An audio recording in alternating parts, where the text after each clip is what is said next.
From the insanity of WrestleMania 17 to the madness of Survivor Series War Games, these are the best WWE pay-per-views of every year, starting from 2000. The year 2000 was one of the hottest years in WWE history. The McMahon-Helmsley era was in full swing, the tag team division was absolutely on fire, and the Attitude Era was hitting its creative peak. Shows like Judgment Day, Backlash, and No Mercy delivered, but the best show of the year came in January at the most famous arena in the world. Royal Rumble 2000 at the Madison Square Garden was a masterclass in how to structure a pay-per-view card. The night opened with a shocker as Taz debuted and destroyed Kurt Angle. Then, the Hardys and Dudleys tore the house down in a chaotic tables match. But the highlight of the show was Triple H versus Cactus Jack in a street fight for the WWF Championship. A brutal, thumbtack-filled war that legitimized Triple H as a main event player and had Mick Foley putting his body through absolute hell. The Rock won the Rumble match itself in somewhat controversial fashion, but by that point, the show had already earned its place in history.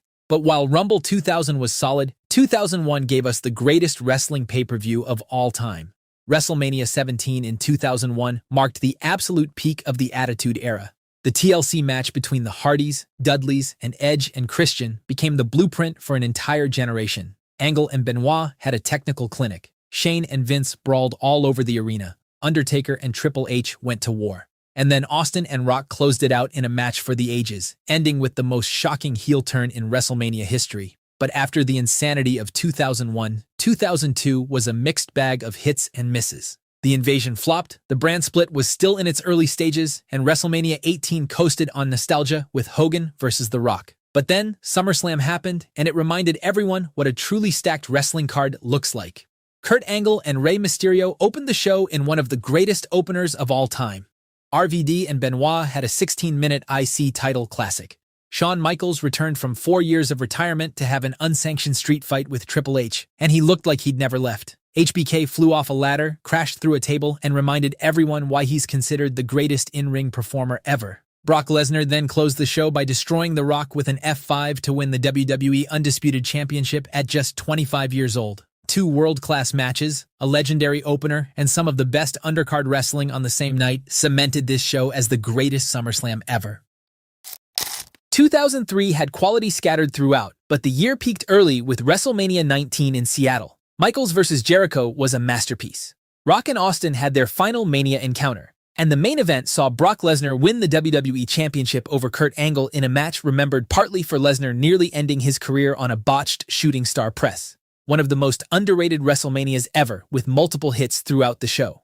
The following year in 2004, WrestleMania gave us an emotional ending with Chris Benoit and Eddie Guerrero hugging in the ring after becoming world champions. But 2004's best show wasn't WrestleMania, it was Backlash. The crowd was hot for the native Benoit as he defeated HBK and Triple H in a classic that was more intense than their Mania encounter. Shelton Benjamin continued his rise by defeating Ric Flair. Orton and Foley had a vicious hardcore match that elevated both men, and the Canadian crowd maintained their energy throughout the night. 2005 had some amazing pay-per-views with Vengeance, SummerSlam, the Royal Rumble, and even ECW One Night Stand. But WrestleMania 21 goes down as the show of the year because of how impactful it was in shaping WWE's future.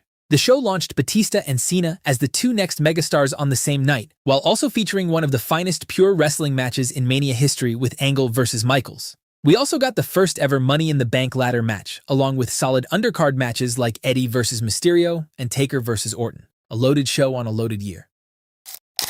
2006 was a mixed bag with the Cena vs. Edge feud delivering consistently, DX's constant chaos on Raw, the insane ending of New Year's Revolution, and the madness of ECW One Night Stand with RVD winning the WWE Championship.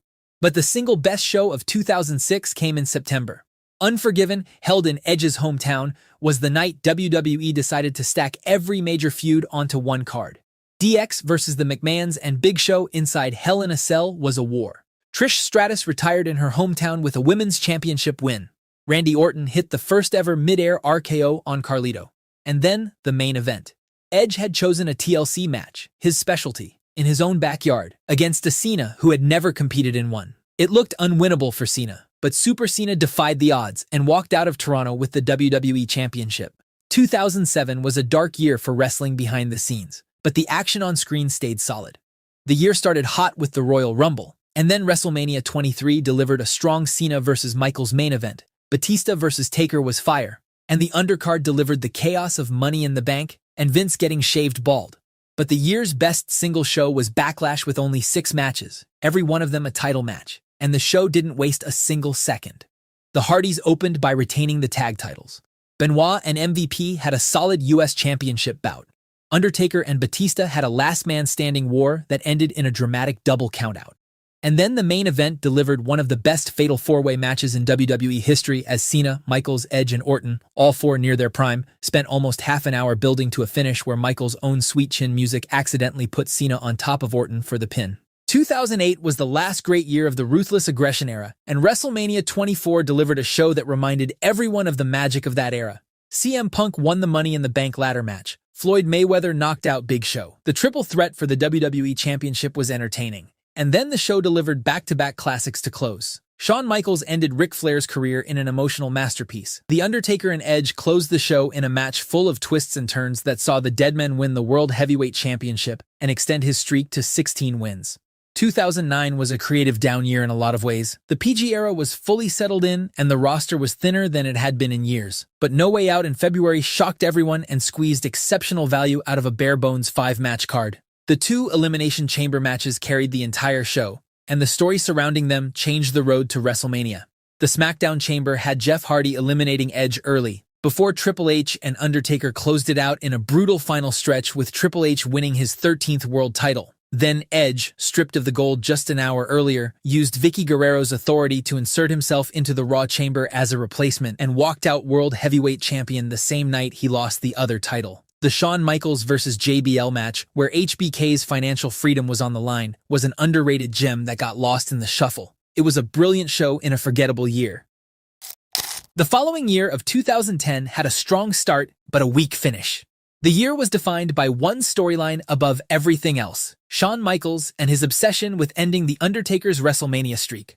That story dominated the first quarter of the year and delivered its payoff at WrestleMania 26. But the Royal Rumble in January set the stage perfectly. Christian retained the ECW title. Undertaker defeated Rey Mysterio in a strong world title match. But the Rumble itself was extraordinary. DX dominated the match together before Michaels super-kicked his own best friend out of the ring. Edge returned from a 6-month injury at number 29, speared everything in sight, and eliminated Cena in the final moment to win in record time. And Michaels, eliminated, obsessed, desperate, super-kicked a referee on his way up the ramp, completely unraveling in front of the crowd. But after the emotional start of 2010 with HBK retiring, WWE failed to keep the momentum going with the burial of the Nexus, and a main event scene that lacked excitement. The dry run continued with the disappointment of WrestleMania 27 and the shows that followed. But in the summer of 2011, CM Punk grabbed a mic and changed everything. The pipe bomb in June electrified the wrestling world in a way nothing had in years, and the build-up to Money in the Bank created a level of unpredictability that the PG era had been desperately lacking.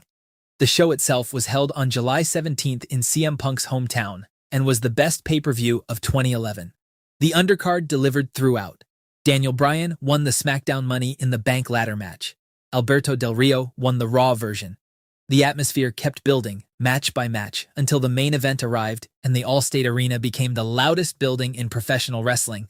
Punk hit the GTS, pinned Cena clean, blew a kiss to McMahon, and walked out through the crowd with the WWE Championship to cap off one of the most exciting nights in the history of WWE. 2012 was perhaps the best year of the PG era. Extreme Rules delivered, SummerSlam was fun, but the year belonged to WrestleMania 28 in Miami that had 2 historic matches. The Undertaker and Triple H had their Hell in a Cell showdown with Shawn Michaels as the special guest referee.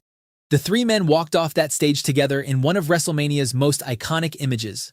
CM Punk and Chris Jericho had a personal championship match with an added stipulation that Punk would lose the title if he got himself disqualified. And then it was time for the main event. The Rock versus John Cena, a year in the making, 78,000 people locked in from bell to bell. The People's Champion got the win, and the dream match delivered on its atmosphere, even if the actual wrestling left room for debate.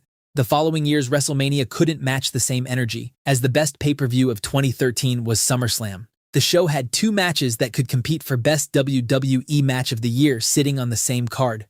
Lesnar and Punk in a no-DQ match was savage. Cena and Daniel Bryan in the main event was electric, with Triple H as the special guest referee and Bryan beating the face of the company to win his first WWE Championship. The crowd erupted with yes chants, and then Triple H turned heel, pedigreed the new champion, and Orton cashed in the Money in the Bank. It left a sour taste, but it was a fitting end to an emotional night. 2014's best show was WrestleMania 30 in New Orleans, as the Mercedes-Benz Superdome hosted two of the most historic moments in WrestleMania history on the same night. First, Bryan defeated Triple H in the opener to earn his spot in the main event, then came back in the triple threat main event to make Batista tap to the yes lock and win the WWE World Heavyweight Championship. But between those two Bryan moments, Brock Lesnar ended The Undertaker's streak. The arena went completely silent.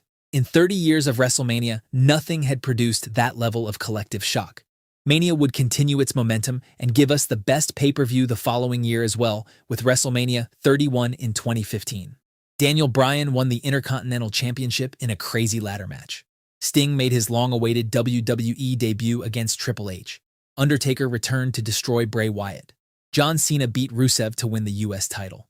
The main event had Lesnar and Reigns in a slugfest before Seth Rollins sprinted down the ramp and gave us the most iconic Money in the Bank cash-in history. 2016 was a massive year for WWE. The brand split returned, AJ Styles had a historic debut year, and NXT was firing on all cylinders. But the single best show of the year came in November at Survivor Series with the return of the battle for brand supremacy. The women's elimination match was fun, but the men's 5-on-5 between Team Raw and Team SmackDown was one of the best Survivor Series matches in years. And then Goldberg destroyed Brock Lesnar in 90 seconds in the main event to cap one of the most surprising nights of the year. 2017 saw the return of the Hardys, the Jericho-Owens betrayal, and AJ Styles cementing himself as the best in-ring performer on the planet. But the year's best single show was No Mercy in September, a Raw exclusive card at the Staples Center in Los Angeles that quietly over-delivered on every level. The undercard was solid throughout, with stars like Ambrose, Rollins, Sheamus, and Cesaro anchoring the card, but then the show delivered two of the biggest matches of the year back-to-back. Roman Reigns and John Cena went to war in a physical battle where Cena threw everything at the big dog, and Reigns still kicked out and snatched the torch from Super Cena. Then Brock Lesnar and Braun Strowman closed the show in a heavyweight slugfest that the monster among men had all the momentum heading into.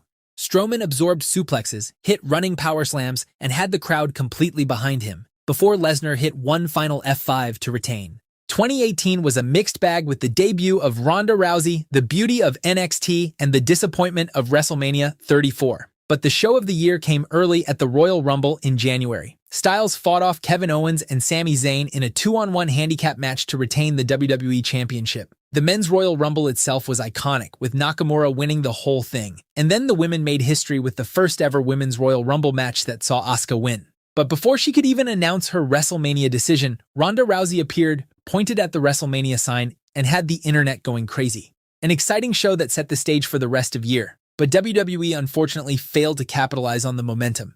2019 was creatively uneven across the calendar, but Survivor Series in November was genuinely fun. The NXT invasion brought massive energy to a concept that could easily have felt stale. Adam Cole retained the NXT Championship against Pete Dunne. The men's elimination triple threat was a war where Keith Lee emerged as the year's biggest breakout star, and Shayna Baszler won the main event to give NXT brand supremacy. The whole show felt unpredictable in a way 2019 desperately needed. 2020 was defined by empty arenas and the Thunderdome. But before all of that, Royal Rumble in January delivered one of the best Rumble events of all time. Brock Lesnar entered early and tried to make the entire match about himself, and for 20 minutes, it worked. But then Drew McIntyre entered the chat, claymored Lesnar out of the ring, and the whole dynamic shifted. However, the biggest moment of the night was the return of the rated R superstar. Edge, who had been forced into retirement in 2011, made his surprise return, and the fans went crazy. McIntyre survived Edge's surprise return, Randy Orton, and Roman Reigns to win his first Royal Rumble before wrestling went behind closed doors for a year. 2021 was the year WWE brought back crowds and immediately started delivering again. SummerSlam in Las Vegas was electric, the Bloodline story was exploding, and Brock Lesnar returned with his cowboy avatar. But the single best pay-per-view of the year was Crown Jewel in October. The show gave us Edge versus Seth Rollins in a Hell in a Cell match that was brilliant in both action and storytelling. Then Becky Lynch retained the SmackDown Women's title in a physical triple threat against Sasha Banks and Bianca Belair. Big E retained the WWE Championship over Drew McIntyre. And the main event saw Roman Reigns and Brock Lesnar collide, with Reigns walking out with the Universal title still around his waist. A loaded card and a rare Saudi show that was actually fun. 2022 was a mixed bag with a decent WrestleMania that gave us returns and a Royal Rumble that felt disappointing. However, after a lackluster first half, WWE started firing on all cylinders, and the second half of the year was magical. The year's best show wasn't even a debate. Clash at the Castle in Cardiff delivered one of the hottest crowds of all time. Gunther vs. Sheamus was a physical war. Seth Rollins and Matt Riddle had a hard-hitting match. Dominic turned on his dad. The entire crowd sang Drew McIntyre to the ring, and the main event, Reigns vs. McIntyre, saw the Scottish Warrior hitting Claymore after Claymore before Solo Sikoa cost McIntyre the match. A disappointing finish, but a fun night.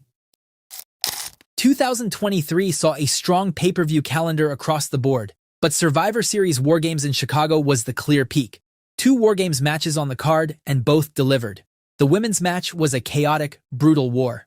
Then the men's main event had Randy Orton returning from over a year on the shelf, teaming with Rhodes, Rollins, Sami Zayn, and Jey Uso against Judgment Day and Drew McIntyre. And then, after the match ended, Cult of Personality hit, and CM Punk walked out onto the entrance ramp. The arena absolutely exploded, and it was the perfect ending to one of the most exciting nights in recent history. 2024 was a hot year, with the Punk vs. McIntyre feud reaching its end at Bad Blood and a fun show at SummerSlam, but ultimately it was the year Cody Rhodes finished his story. WrestleMania 40 in Philadelphia was absolute cinema. Night 1's tag team main event saw The Rock and Roman Reigns abuse the referee, the rules, and everything in between to defeat Rhodes and Rollins, setting up Night 2's Bloodline Rules stipulation, and Night 2 delivered everything the story had been building toward. Rollins vs. McIntyre with Damian Priest's cash-in gave the night a hot start. Gunther vs. Sami Zayn was fun, and then the main event ran wild with John Cena's return, The Rock taken down by The Undertaker, and finally, Cody Rhodes hitting 3 crossroads to pin Roman Reigns and win the undisputed WWE Universal Championship, the best show of 2024 and one of the best pay-per-views of all time. 2025 was one of the worst years in WWE history, with the disappointment of WrestlePalooza and a Mania main event ruined by Travis Scott. But before things went downhill, the Elimination Chamber in Toronto was one of the hottest nights in wrestling history. Kevin Owens and Sami Zayn went to war. The Women's Chamber had Bianca Belair winning in a fun match. The Men's Chamber was stacked with Cena winning. And then the show closed with the year's most talked-about segment. The Rock appeared with Travis Scott, asked Rhodes to give up his soul and become his corporate champion. Rhodes told him to go to hell, and Cena turned heel for the first time in 2 decades. And this brings us to 2026. This year, we had a decent Rumble, one of the worst nights of Mania on Night 1, and also one of the fun Mania nights on Night 2. So let me know in the comments which has been your favorite pay-per-view of 2026, and check out this video next about the best match from every year in WWE history.